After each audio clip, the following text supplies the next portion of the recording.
A mediados del siglo XIX,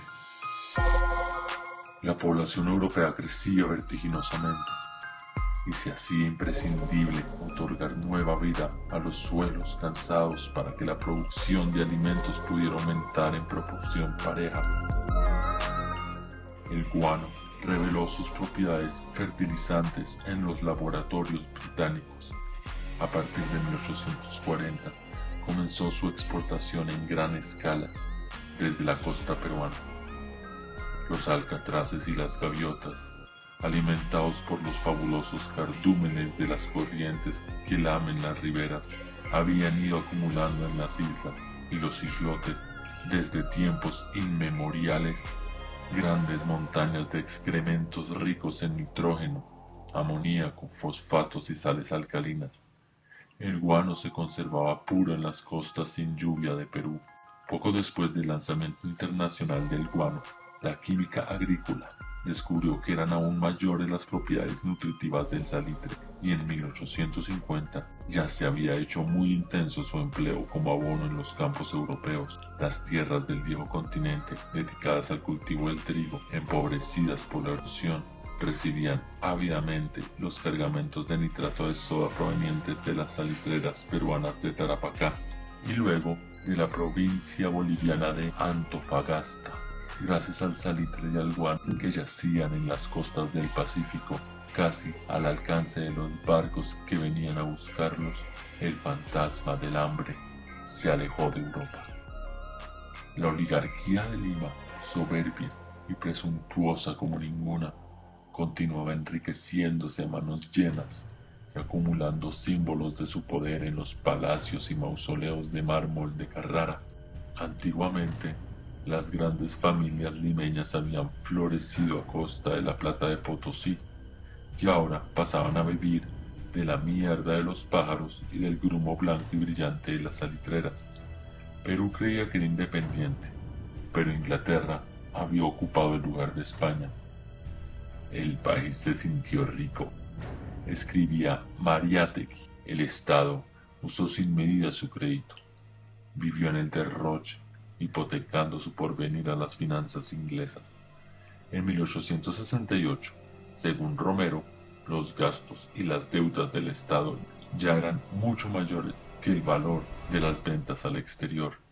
Los depósitos de guano servían de garantía a los empréstitos británicos y Europa jugaba con los precios. La rapiña de los exportadores hacía estragos. Lo que la naturaleza había acumulado en las islas a lo largo de milenios se malbarataba en pocos años.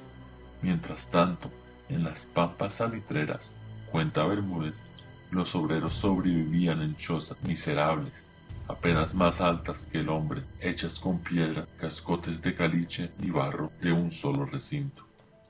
La explotación del salitre rápidamente se extendió hasta la provincia boliviana de Antofagasta, aunque el negocio no era boliviano, sino peruano, y más que peruano, chileno. Cuando el gobierno de Bolivia pretendió aplicar un impuesto a las salitreras que operaban en su suelo, los batallones del ejército de Chile invadieron la provincia para no abandonarla jamás. Hasta aquella época, el desierto había oficiado de zona de amortiguación para los conflictos latentes entre Chile, Perú y Bolivia. El salitre desencadenó la pelea. La Guerra del Pacífico estalló en 1879 y duró hasta 1883. Las Fuerzas Armadas chilenas, que ya en 1879 habían ocupado también los puertos peruanos de la región del Salitre, Patillos, Iquique, Pisagua, Junín, entraron por fin victoriosas en Lima y al día siguiente la fortaleza de El Callao se rindió. La derrota provocó la mutilación y la sangría de Perú. La economía nacional perdió sus dos principales recursos. Se paralizaron las fuerzas productivas, cayó la moneda, se cerró el crédito exterior. El colapso no trajo consigo, advertía Mariátegui, una liquidación del pasado. La estructura de la economía colonial permaneció invicta, aunque le faltaban sus fuentes de sustentación. Bolivia, por su parte, No se dio cuenta de lo que había perdido en la guerra, la mina de cobre más importante del mundo actual. Chuquicamata se encuentra precisamente en la provincia, ahora chilena, de Antofagasta. Pero, ¿y los triunfadores? El salitre y el yodo sumaban el 5% de las rentas del Estado chileno en 1880. 10 años después, más de la mitad de los ingresos fiscales provenían de la exportación de nitrato desde los territorios conquistados. En el mismo periodo, las inversiones inglesas en Chile se triplicaron con creces. La región del salitre se convirtió en una factoría británica.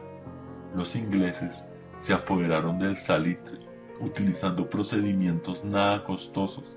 El gobierno de Perú había expropiado las salitreras en 1875 y las había pagado con bonos.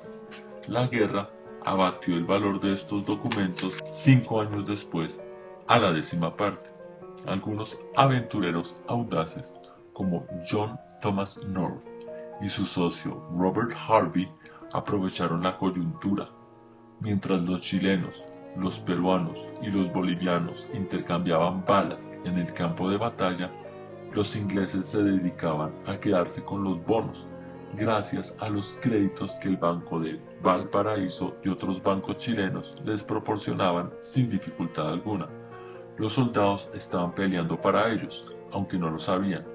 El gobierno chileno recompensó inmediatamente el sacrificio de North, Harvey, Inglis, James, Bush, Robertson y otros laboriosos hombres de empresa.